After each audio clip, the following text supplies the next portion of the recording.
मैं हूं राजीव। सबसे पहले शुरुआत आज की बड़ी खबर से। सुषमा स्वराज ने पीएम मोदी से बात की है उस मुद्दे पर जो कि उनके ऊपर आरोप लग रहा है कि उन्होंने ललित मोदी को वीजा दिलवाने में मदद की। सुषमा स्वराज पर ईडी के आरोपी और आईपीएल के पूर्व कमिश्नर ललित मोदी को मदद पहुंचाने का आरोप है। सुषमा पर ललित मोदी को ट्रैवल वीजा दिलाने में मदद का आरोप है।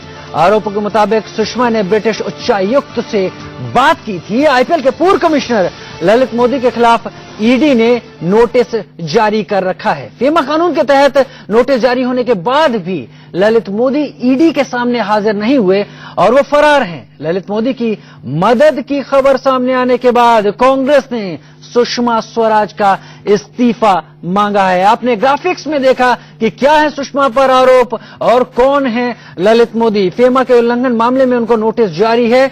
ब्रिटेन से पुर्तगाल भेजने में, वीजा में दिलवाने में उनकी मदद की थी सुषमा स्वराज ने।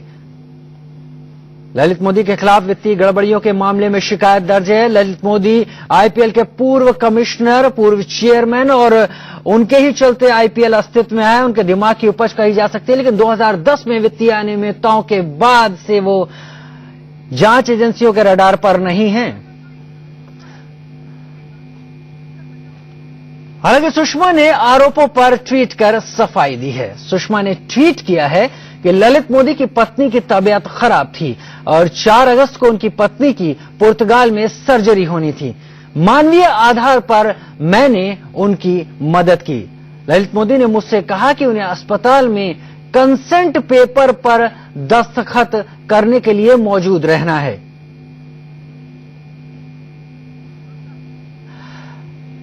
सुषमा स्वराज ने अपने दूसरे ट्वीट में लिखा कि ललित मोदी ने मुझे बताया कि उन्होंने लंदन में ट्रैवल डॉक्यूमेंट्स के लिए आवेदन किया है और ब्रिटेन सरकार दस्तावेज देने के लिए तैयार है, लेकिन यूपीए सरकार की एक सर्कुलर की वजह से वो ऐसा नहीं कर सकते क्योंकि इससे भारत ब्रिटेन संबंधों पर असर पड़ेगा। सुषमा स्वराज ने साफ किया है कि ललित मोदी ने उनसे कहा था कि वहां पर उनको इस मामले में दस्तावेज मिल रहे हैं, लिहाजा उनकी मदद की जाए, लेकिन भारत सरकार का एक सर्कुलर आड़े आ रहा है। दो ग्राफिक्स में आप देख रहे हैं सुषमा पर क्या आरोप है और ललित मोदी कौन है। इस मुद्दे पर तमाम सियासी प्रतिक्रियाएं भी सामने आने लगी हैं। जानते हैं कि तमाम राजनीतिक दलों के लोग आखिर क्या कह रहे हैं। कीथ वाज साहब जो हमारे लेबर मेंबर ऑफ पार्लियामेंट है ब्रिटिश पार्लियामेंट में, भारत के ओरिजिन के, उनसे ये कहें कि आप इनको ट्रैवल डॉक्यूमेंट दिलवा दीजिए और 24 घंटे में इनको ट्रैवल डॉक्यूमेंट्स भी मिल जाते हैं। उसके बाद धन्यवाद का पत्र भी जाता है स्वराज कौशल जी को जो सुषमा जी के माननीय पति हैं। ये सारी बातें एक बहुत ही मैं समझता हूं गंभीर है कि भारत के विदेश मंत्री ऐसे व्यक्ति की सिफारिश कर रही हैं जो कि भारत से के कानून से भगोड़ा साबित हो गया है। मेरा मानना है कि सुषमा जी ने अपनी तरफ से शुरू में कहा कि मानवीय आधार पर किया, फिर भी उससे दोष कम नहीं होता है, उसकी निस्संदेह जांच की जानी चाहिए। लेकिन हमारा यह भी मानना है कि कहीं इसके इतने हाइप के माध्यम से भाजपा के अंदर की जो राजनीति है और उसके जो आयाम है, क्या वो उसकी विक्टिम हो रही है। मैं समझता हूं कि अनुसंधान की एजेंसियां अपना काम करें, लेकिन उसके पूर्व अगर हम डेमोनाइज करेंगे खास करके सुषमा जी जैसे लोगों को, तो इससे कहीं ना कहीं इस बात की भी का संदेह उत्पन्न होता है कि क्या भाजपा के अंदर का जो एक पॉलिटिकल फ्रेम और काउंटर फ्रेम चल रहा है, क्या वो उसकी शिकार हो रही है। आपका समाज आर्थिक अपराधियों को सम्मान की दृष्टि से देखता है, चाहे हर्षद मेहता हो और चाहे ललित मोदी हो। इनको चार्ल्स शोभराज और गिलानी की तरह से ट्रीट नहीं करता। इसलिए पहले समाज को अपना नजरिया बदल करके अपराधियों के बीच में भेदभाव बंद करना चाहिए। मैं श्रीमती स्वराज द्वारा उनको की गई मदद की निंदा करता हूं। यूनियन कैबिनेट के बहुत वरिष्ठ मंत्री इस प्रकार डायरेक्टली बात करके मदद करें, मैं समझती हूँ ये अनैतिक भी है और अनवारंटेड भी है, और इससे बहुत गलत मैसेज जाता है।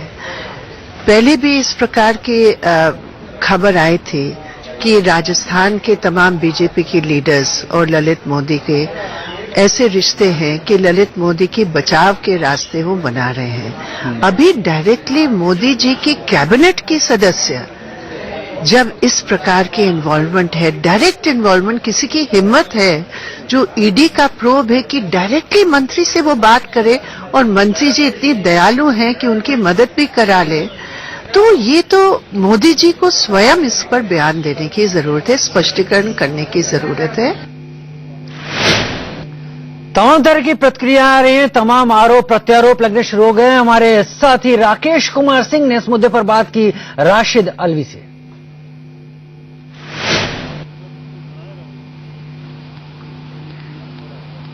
उन्होंने ईडी के आरोपी ललित मोदी को वीजा दिलवाने में मदद की। हमारे साथ बातचीत करने के लिए कांग्रेस के वरिष्ठ नेता राशिद अलवी साहब है। अलवी साहब, जिस तरह से सुषमा स्वराज ने जिस तरह मदद की, क्या कहेंगे आप?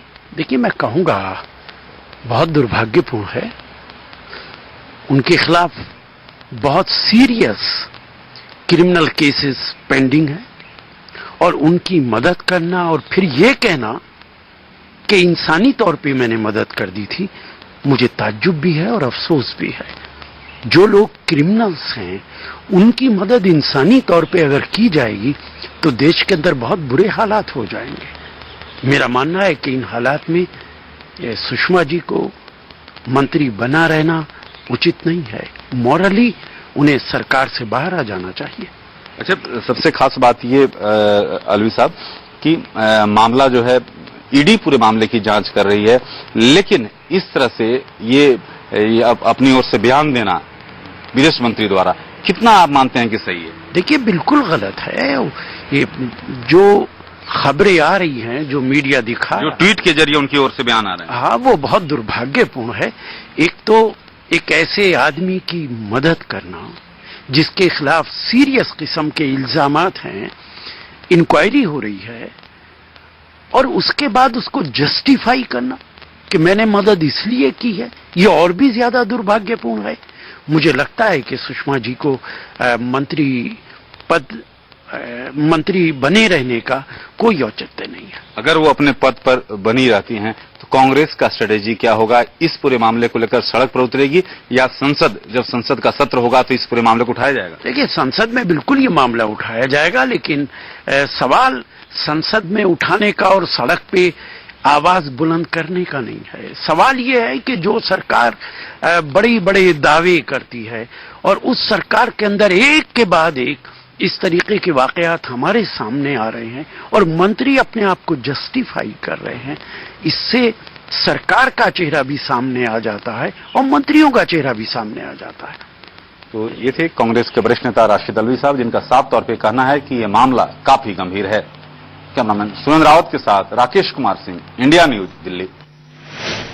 तो हमारे दो साथी राकेश कुमार सिंह और यतेंद्र शर्मा इस मुद्दे पर तमाम जानकारी के साथ हमारे साथ मौजूद हैं। वो हमारे साथ बने रहेंगे और आप तक उनकी जानकारियां भी पहुंचाएंगे। एक छोटे से ब्रेक का वक्त है, बहुत जल्द हाजिर होते हैं। राजनीति दिल्ली की गर्मा गई है। बीजेपी ने अपनी प्रेस कॉन्फ्रेंस रद्द कर दी है, लेकिन कांग्रेस प्रेस कॉन्फ्रेंस करेगी। इस बीच आपको बता दें कि सुषमा स्वराज के घर के बाहर सुरक्षा व्यवस्था बढ़ा दी गई है। सुषमा स्वराज के घर के बाहर पुलिस मौजूद हो गई है, किसी भी ऐसी अनहोनी को देखते हुए कि कहीं उनके खिलाफ प्रदर्शन ना शुरू हो जाए। आप तस्वीरें देख रहे हैं, पुलिस ने बैरिकेडिंग कर दी है और उनके घर के बाहर मौजूद है इस वक्त पुलिस।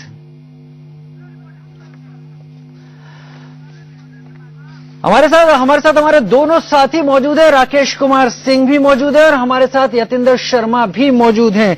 यतेंद्र, आपसे हम पुलिस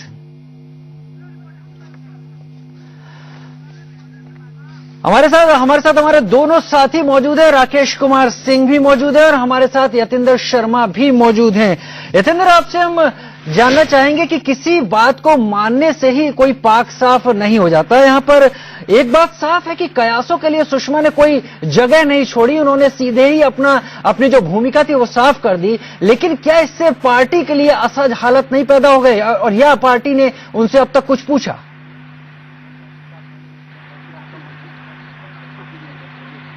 देखिए राजीव, ये बात बिल्कुल सही है कि पार्टी में काफी दबाव है, असमंजस की स्थिति है, क्योंकि विदेश मंत्री रहते हुए, एक संवैधानिक पद पर रहते हुए सुषमा ने जो कदम उठाया उसको किसी भी सूरत में सही नहीं कहा जा सकता, क्योंकि ललित मोदी कोर्ट की नजर में भगोड़ा है। कई मामले उन पर चल रहे हैं जिनमें कोर्ट में सुनवाई हो रही है, लेकिन वो किसी भी मामले में पेश नहीं हुए। 2010 से लेकर अब तक वो एक तरह से फरार हैं इस देश से, और ऐसी स्थिति में मानवता के आधार पर उनकी मदद करना ये किसी भी सूरत में सही नहीं कहा जा सकता है। और जहां तक प्रेस कॉन्फ्रेंस एक रखी गई थी 1 बजे, सिद्धार्थनाथ सिंह उस प्रेस कॉन्फ्रेंस को करने वाले थे। दबाव को इस बात से समझा जा सकता है कि उस प्रेस कॉन्फ्रेंस को रद्द कर दिया गया, क्योंकि बीजेपी को लग रहा था कि अगर ये प्रेस कॉन्फ्रेंस होती है तो कहीं ना कहीं सवालों का सामना करना पड़ेगा, और सवाल भी ऐसे कि जिनका जवाब देने की स्थिति में ना पार्टी और ना सरकार है, क्योंकि सरकार की तरफ से भी अभी तक कोई भी किसी भी तरह की प्रतिक्रिया औपचारिक तौर पर नहीं आई है। जहां भी संपर्क करने की कोशिश की जा रही है, हर तरफ से कोई भी चाहे नेता हो या मंत्री हो, वो बात करने से मना कर रहे हैं, क्योंकि मामला काफी संवेदनशील है। जाहिर सी बात है, क्योंकि विदेश मंत्री से जुड़ा है यतेंद्र, इस वक्त मामला संवेदनशील हो जाता है, और पार्टी इसीलिए शायद पार्टी ने अपनी प्रेस कॉन्फ्रेंस रद्द कर दी कि उसके पास जवाब देने को नहीं हुआ। राकेश, आप तक आते हैं। राकेश, आपसे साफ साफ पूछना चाहेंगे कि ईडी का वो नोटिस आज तक अस्तित्व में है जो ललित मोदी के खिलाफ जारी हुआ था। सुषमा स्वराज ने उससे आगे बढ़कर मदद की, जहां पर कि उन्हें यह समझाना चाहिए था शायद अपनी हैसियत में कि ललित मोदी खुद आए, कानून के सामने अपनी बात रखे। प्रधानमंत्री को क्या कहा और सरकार कितने दबाव में है, क्योंकि विपक्ष हमले करना छोड़ेगा नहीं अब शायद इस मुद्दे के ऊपर। देखिए, प्रधानमंत्री लगातार राजीव इस बात को दोहराते रहे हैं कि उनके नेतृत्व में जो पार्टी है, जो सरकार है, वो अलग है, वो उसमें ट्रांसपेरेंसी है। लेकिन जिस तरह से बातें सामने आई है, कहीं न कहीं बैकफुट पर है सरकार, क्योंकि साफ तौर पर आक्रामक है विपक्ष और खासकर कांग्रेस ने सीधे तौर पर इस्तीफे की मांग की है और कहा है कि जो पार्टी जो कि ट्रांसपेरेंसी की बात करती है, लेकिन एक ऐसे व्यक्ति को मदद किया जाता है उनके नेता द्वारा, सुषमा स्वराज द्वारा, जो कि फेमा के उल्लंघन का आरोपी है, जिस पर ईडी का मामला चल रहा है, और ऐसी स्थिति में पूरी स्थिति से प्रधानमंत्री को अवगत कराया है सुषमा स्वराज ने। ये सूत्र जो हमारे जानकारी दे रहे हैं। यकीनन राकेश, तो राकेश जैसा बता रहे थे कि सुषमा स्वराज ने प्रधानमंत्री को अवगत कराया है, लेकिन इससे ये बात अलग नहीं हो जाती कि सरकार दबाव में आ गई इस मुद्दे के चलते। बहुत शुक्रिया तमाम जानकारी के लिए राकेश, आपका भी, और यतेंद्र आपका भी। एक छोटे से ब्रेक का वक्त है, बने रहिए हमारे साथ। बहुत